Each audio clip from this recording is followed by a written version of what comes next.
నమస్కారం ఇది సంగతికి స్వాగతం మళ్ళీ మళ్ళీ అదే రక్త తర్పణం ఈసారి మూల్యం చెల్లించడం అమాయక కూలీజనం వంతైంది వరుస ప్రమాదాలు చూసి దిద్దుబాటు చేపట్టని వ్యవస్థ వైఫల్యానికి ప్రాణాల్ని పణంగా పెట్టాల్సి వచ్చింది మరో రకంగా చెప్పాలంటే నిలువెల్లా కమ్మేసిన అలసత్వాలే వారిని మృత్యుముఖంలోకి నెట్టాయి చూసి పట్టించుకొని కాకీలు 100 కిలోమీటర్లకు పైగా జాతీయ రహదారిపై ప్రయాణించిన మృత్యువును గుర్తించిన నిర్లక్ష్యానికి అంతమంది ప్రాణాలు బలైపోయాయి పోనీ ఇదే మొదటిసారి అంటే కానే కాదు ఏడాదిలో ఇది మూడో ఘోర రహదారి ప్రమాదం మొన్న లోయలో పడిన ఆర్టీసీ బస్సు నిన్న గోదావరిలో పడిన తుఫాన్ వాహనం ఇవాళ 16 మందిని సజీవ సమాధి చేసిన ఫ్లై యాష్ లారీ వీటన్నింటిలో అంతా అనే మొదటి మాట డ్రైవర్ నిర్లక్ష్యం నిజానికి అదే పూర్తి కారణమా కన్నీరు మున్నీరుగా రోధిస్తున్న బాధిత కుటుంబాలకు ఊరట కలిగించాల్సిన వ్యవస్థలు చెప్పాల్సిన సమాధానం అదేనా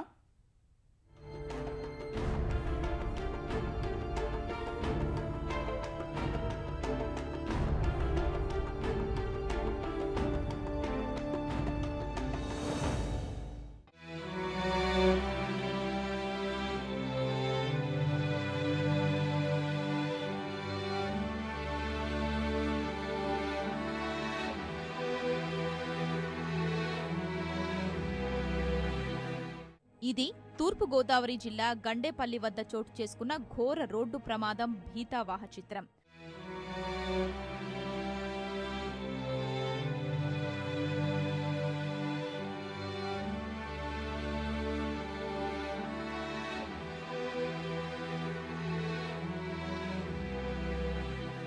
పండగ కోసమని ఇంటికి బయలుదేరిన కష్టజీవులు మార్గమధ్యంలోనే సజీవ సమాధైపోయారు. నిసిరాత్రిలో ఆర్తనాదాలు చేసే అవకాశం కూడా లేకుండా ఫ్లయాష్ బూడిదలో కూరుకొనిపోయి ప్రాణాలు వదిలారు. ఒకరు కాదు ఇద్దరు కాదు ఏకంగా 16 మంది నిండు ప్రాణాలు బలైపోయాయి. అందరూ రెక్కాడితే కాని డొక్కాడని రోజూ కూలీలే. చింతలపూడిలో జామాయిల్ తోటల్లో పనులకు వెళ్లి తిరిగొస్తున్న వారికి ప్రయాణం కోసం ఆశ్రయించిన లారీయే మృత్యువాహనమైంది.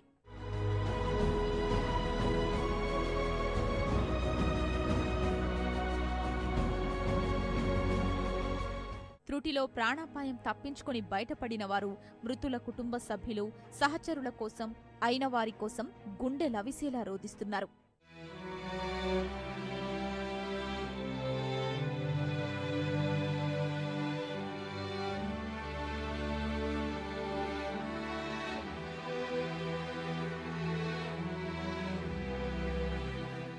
అసలింతటి ఘోర ప్రమాదం ఎందుకు జరిగింది, ఎలా జరిగింది?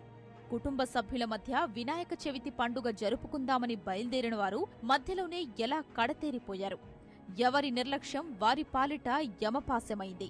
ప్రమాదం గురించి తెలుసుకున్న ప్రతి ఒక్కరిలో మెదులుతున్న మొదటి ప్రశ్నలివే.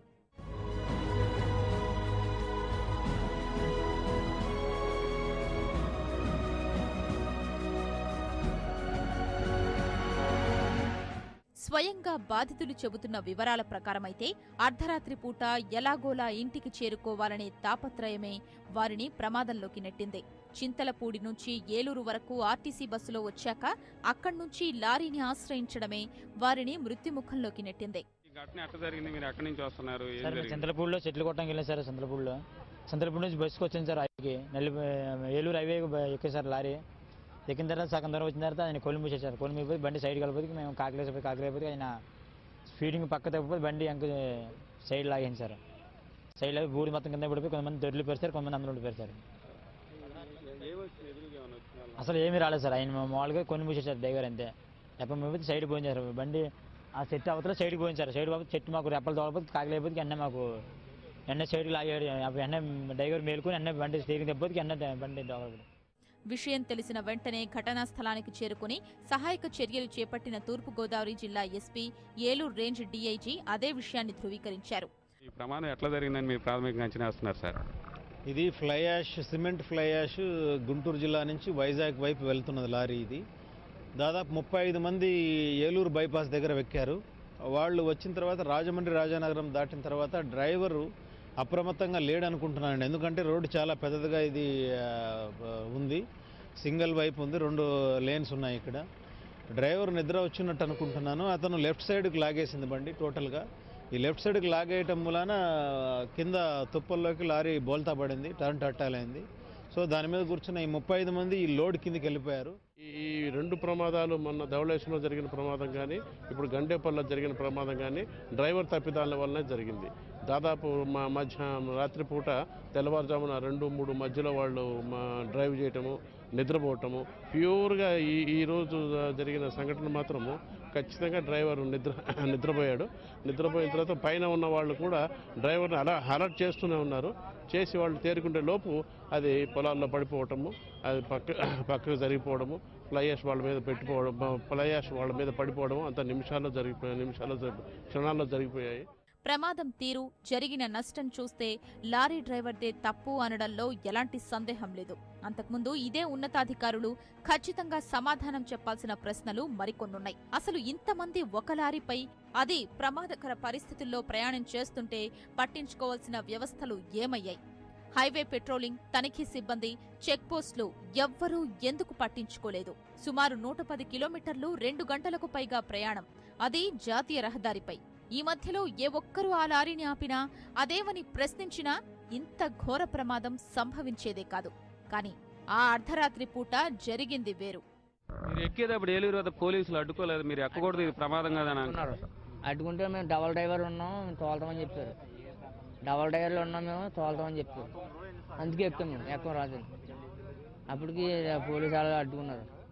అక్కడ మీరు లారీ ఎక్కేటప్పుడు పోలీసులు కానీ ఏమన్నా మిమ్మల్ని అడ్డుకున్నారా, వద్దని వారించారా? పోలీసు వాళ్ళు నెమ్మది తీసుకున్నారండి, బండి నెమ్మది తీసుకున్నారు, లారీ నెమ్మది తీసుకున్నారు.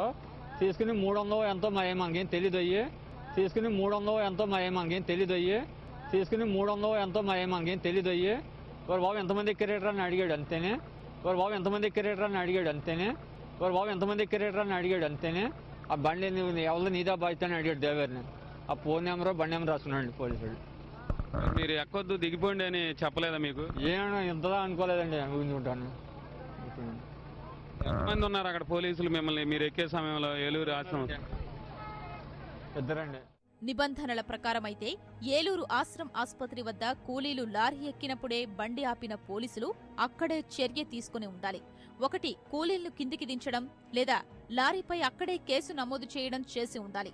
విధి నిర్వహణలో వారి అలసత్వం, అర్ధరాత్రి పూట ఏ లారీ అయితే అన్న కూలీల నిస్సహాయత వారిని ఊహించని ప్రమాదం బారిన పడేలా చేసింది. భారీ మూల్యాన్ని చెల్లించాల్సొచ్చింది.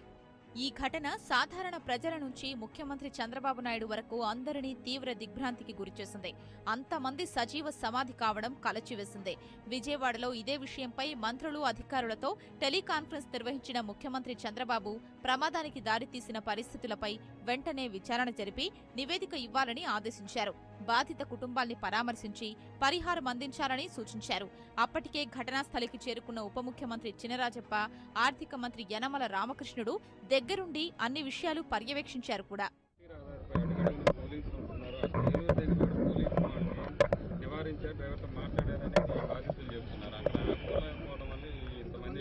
అంటే మనం చూస్తామంటే ప్రాక్టికల్గా కూడా చూడాలి. పోలీసులు కూడా ఆఫ్ చేస్తున్నారు, అదేవిధంగా ట్రాన్స్పోర్ట్ వాళ్ళు కూడా అప్పుడప్పుడు ఆఫ్ చేస్తూ ఉంటారు. ఒక్కోసారి ఓవర్లుక్గా వచ్చేటువంటి సందర్భాలు ఉంటాయి, ఒక్కోసారి తప్పించుకుని వచ్చేటువంటి సందర్భాలు కూడా ఉంటాయి. అంచేత ఇటువంటి ఇంకా పకడ్బందీగా హైవేలో చేయవలసినటువంటి అవసరం.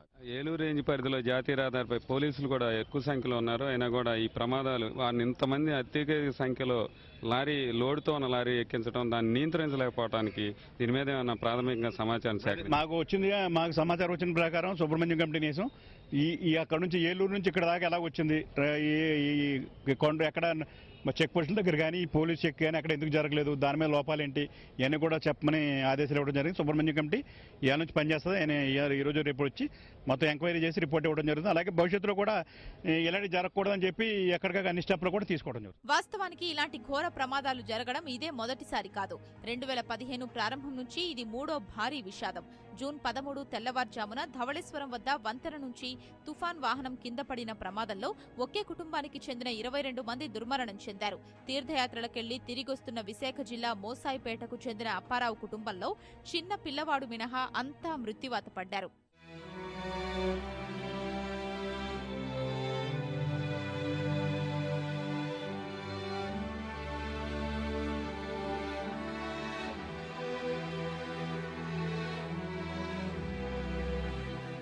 ప్రైవేటు వాహనాలు ఇలా ఉన్నాయని ఆర్టీసీ వైపు వెళదామన్న సాహసము చేయలేని దుస్థితి.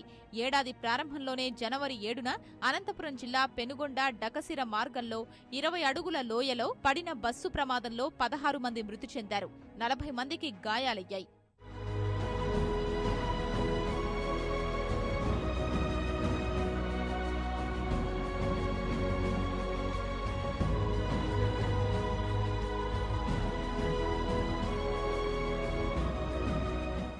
రాష్ట్రంలో ఆందోళన రేకెత్తిస్తున్న రహదారి ప్రమాదాలు, అందుకు కారణమవుతున్న అలసత్వాలు, నిర్లక్ష్యాలు, విధి నిర్వహణలు పట్టని సిబ్బంది తీరుకు ఇవి మచ్చుతునకలు మాత్రమే. అది బస్సా, బైకా, లారీయా, ఆటోనా, కారా అన్న తేడా లేదు. ఇంటి నుంచి బయటకు వెళ్లిన వారు క్షేమంగా తిరిగొస్తారన్న భరోసా కనిపించడం లేదు. కాకపోతే ఒక చోట్ల రోడ్ల పేరు, మరో చోట నిర్లక్ష్యం పేరు, ఇంకో చోట అదృష్ట దురదృష్టాల పేరు చెప్పి ఊరుకోవడం మినహా ఇంతవరకు సాధించింది శూన్యం. ఈ 16 మంది అభాగ్యుల మరణ వేదన సాక్షిగా అయినా వ్యవస్థల్లో మార్పు రావాలని, అది నిజంగా స్థిరంగా కొనసాగాలని మనస్ఫూర్తిగా కోరుకుందాం. అంతవరకు వందల సంఖ్యలో రహదార్లపై రక్త తర్పణం చేస్తున్న తెలుగు తల్లి బిడ్డల ఆత్మకు శాంతి చేకూరాలని వేడుకుందాం. ప్రకృతి పరిహసించింది. నాణ్యమైన పొగాకు దిగుబడి తగ్గింది. ధర పాతాళానికి చేరింది. అండగా నిలవాల్సిన బోర్డు వెన్ను చూపింది. నాయకుల హామీలు భరోసానివ్వలేదు. ఫలితం 2 రోజుల వ్యవధిలో 2 పొగాకు రైతుల ఆత్మహత్య. రోజు రోజుకు తీవ్రమవుతున్న రాష్ట్ర పొగాకు రైతన్నల సంక్షోభమిది. రోజు రోజుకు పతనమవుతున్న ధరలు చూసి రైతు కన్నీరు కారుస్తున్నాడు. బ్యారన్కు 2 లక్షల రూపాయల మేర పేరుకున్న నష్టాలు కర్షకుల్ని అప్పుల ఊబిలోకి నెట్టాయి. పంట అమ్మగా వచ్చిన మొత్తం వచ్చింది వచ్చినట్లు బ్యాంకులు జమ చేసుకుంటుంటే బయట తీసుకున్న రుణాలు, కూలీలు, పురుగు మందులకు డబ్బులిలా చెల్లించాలో పాలుపోని స్థితిలో కష్టాలు సంక్షోభంగా మారుతున్న వేళ రైతన్నలు బలవన మరణాలకు పాల్పడుతున్నారు.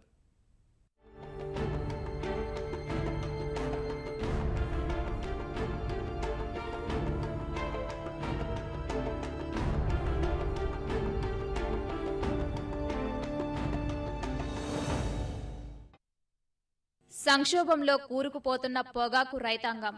2 రోజుల వ్యవధిలో 2 రైతుల ఆత్మహత్య. దిగుబడి పెరిగినా ధర లేక చెతికిలబడ్డ పొగాకు రైతులు. ప్రకాశం జిల్లాలో 2 రోజుల వ్యవధిలోనే 2 రైతులు బలవన్మరణం చెందటం ఇందుకు నిదర్శనం. గురువారం రాత్రి టంగుటూరు మండలం పొదవారిపాలెంకు చెందిన బొల్లినేని కృష్ణారావు, శనివారం రాత్రి వలేటివారిపాలెం మండలం కొండసముద్రం రైతు వెంకట్రావు పురుగుమందు తాగి ఆత్మహత్య చేసుకున్నారు. ఈ సంక్షోభ పరిస్థితితో ప్రకాశం, గుంటూరు జిల్లాల రైతులు సతమతమవుతున్నారు. రుణదాతలకు సమాధానం చెప్పుకోలేక ఒకరు పొలాన్ని అమ్ముకోగా మరొకరు కూతురు వివాహం వాయిదా వేసుకున్నారు. ఫీజులు చెల్లించలేక కొందరు పిల్లల చదువు మాన్పిస్తున్నారు. మరో రైతు బంగారాన్ని తాకట్టు పెట్టి కూలీల డబ్బులు చెల్లించాడు. ఇలా ఒక్కో పొగాకు రైతుది ఒక్కో కన్నీటి గాథ.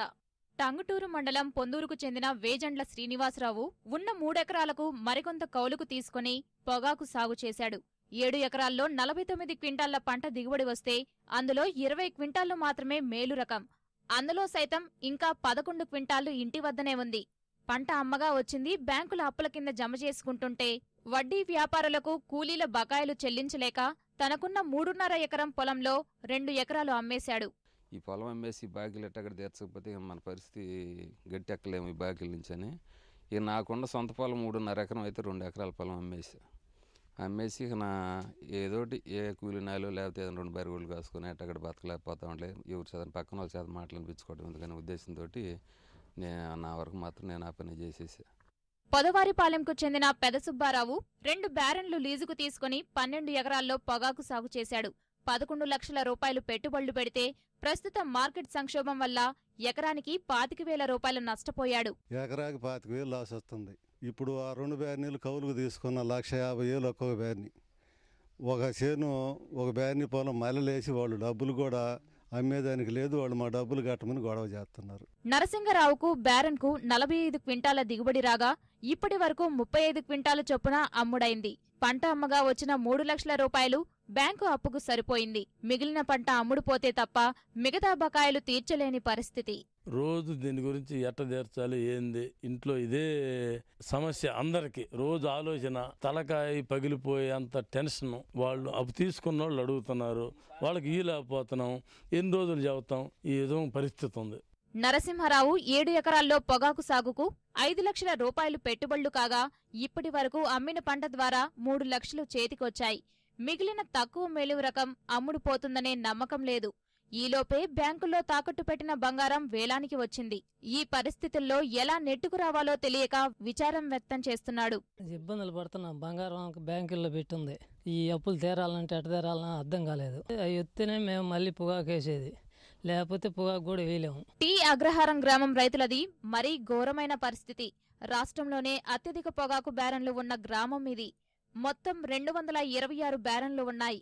ఈ ఏడాది 1300 ఎకరాల్లో పొగాకు సాగు చేశారు. ప్రస్తుత నష్టాల నేపథ్యంలో వచ్చే ఏడాది 100 బ్యారన్లకైనా సాగు చేసే పరిస్థితి కనిపించలేదు.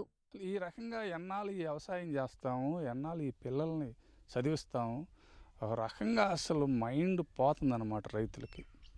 100కి 90 మంది ఈ గ్రామంలో ఇదే పరిస్థితిలో ఉండారు. బయట ఎన్నన్నా చెప్పుకోవచ్చు మేము, కానీ ఇవాళ ఉన్న పరిస్థితి. బోర్డు చైర్మన్ జనవరిలోనే వేలం కేంద్రాలు ప్రారంభిస్తామని చెప్పి మార్చిలో ప్రారంభించేటప్పటికి అది ఇప్పుడు దాకా దాదాపు 8 నెలల కాలం పాటు ఇప్పుడు దాకా పొగాకు అమ్ముతూనే ఉన్నాం. ఈ పరిస్థితుల్లో రైతు ఇప్పటికీ బ్యాంకు లోను అనేది తీరలేదు. అదేవిధంగా ప్రైవేటు వడ్డీ వ్యాపారుల దగ్గర ₹2 వడ్డీకి తీసుకొని అది ఆ బాకీలు ఇప్పటికీ తీర్చలేని పరిస్థితి. ప్రకాశం జిల్లాలో వైట్ బర్లీ పొగాకు సాగు రైతులది ఇదే పరిస్థితి.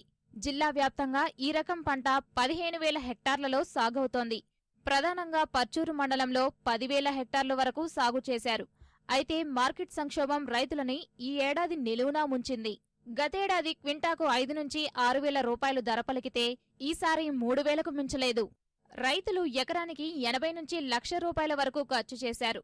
ప్రస్తుత మార్కెట్ పరిస్థితుల్లో ఎకరానికి 40,000 రూపాయల వరకు నష్టపోతున్నామని రైతులు వాపోతున్నారు. పెట్టుబడి డబల్ అవుతుండే, కౌళ్ళు పెరిగిపోయా. ఏం చేసాము నాయన, అల్లాడిపోతున్నాము. పెట్టుబడులు పెడితే అవి తీరవక అప్పుగా వాములు వేసుకున్నాం. వాములు రోజు వాములు చూసుకోవటమే, కొనేవాళ్ళు లేక. మా రాజులు మరి ఎప్పుడు వస్తారో, మరి ఎప్పుడు కొంటారో, ఈ బాధలు ఎప్పుడు తీరుతాయో. ఇలాంటి సంక్షోభ పరిస్థితుల్లో అప్పుల ఊబిలో కూరుకుపోయిన రైతులు బలవన్మరణాలకు పాల్పడుతున్నారు. ఆపద సమయంలో రైతులకు అండగా నిలవాల్సిన బోర్డు వ్యాపారుల పట్ల ఉదాసీనంగా వ్యవహరించడంతోనే ఈ పరిస్థితి దాపురించిందని రైతు సంఘాలు మండిపడుతున్నాయి. బోర్డు నిబంధనల ప్రకారం వ్యాపారులపై చర్యలు చేపట్టి మిగిలిన పంటనైనా గిట్టుబాటు ధరకు కొనుగోలు చేయించాలని నేతలు డిమాండ్ చేస్తున్నారు.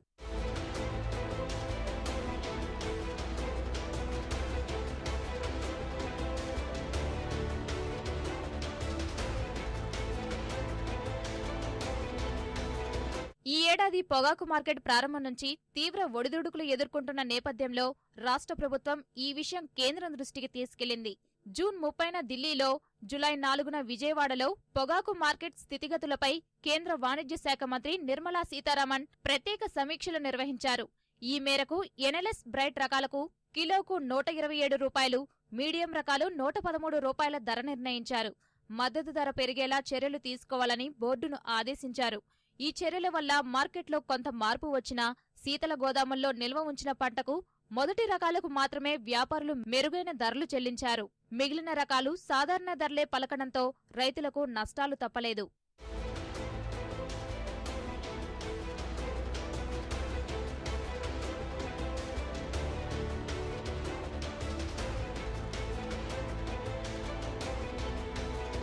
ప్రస్తుతం విపణి ఒడిదుడుకుల నేపథ్యంలో బోర్డు అనుమతి లేకుండా అనధికారికంగా పొగాకు ఉత్పత్తి చేయవద్దని రైతులకు కేంద్ర వాణిజ్య శాఖ మంత్రి నిర్మలా సీతారామన్ సూచించారు.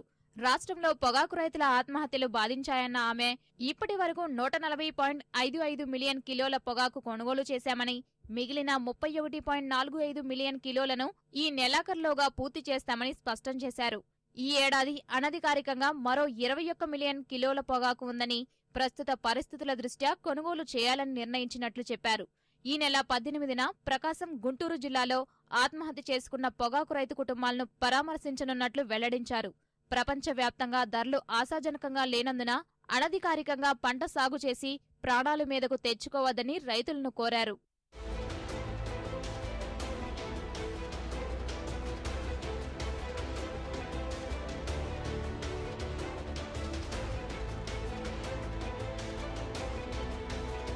$172 million kgs authorized. అన్ఆథరైజ్డ్గా 21 million kgs produce చేశారు. రైతులు 21 అన్ఆథరైజ్డ్ దీంట్లో కలుపుకోవాల్సి వచ్చింది. దాని మీద ఇప్పుడే రీసెంట్గా ఆర్డర్ ఇచ్చాను, దానికి ఏదైనా ప్రాసెస్లో దాన్ని కూడా కలిపి ప్రొక్యూర్ చేయడానికి చూడండి అని. అన్ఆథరైజ్డ్ని మామూలుగా ప్రొక్యూర్ చేయడం అనేది లిస్టులో ఉండదు టొబాకో బోర్డులో. బట్ ఈసారి ఇప్పుడు ఉన్నటువంటి పరిస్థితి చూసి ఆ 21ని కూడా కలిపి ప్రొక్యూర్ చేయడానికి చూడండి. సంక్షోభంలో చిక్కుకున్న రైతులకు సాంత్వన చేకూర్చేలా తక్షణం ప్రభుత్వం చర్యలు చేపట్టాలి. అదే సమయంలో రైతుల నుంచి జరిమానాగా వసూలు చేసిన సొమ్ముతో వారికి సాంత్వన చేకూర్చే చర్యలకు పూనుకోవాలని నిపుణులు సూచిస్తున్నారు.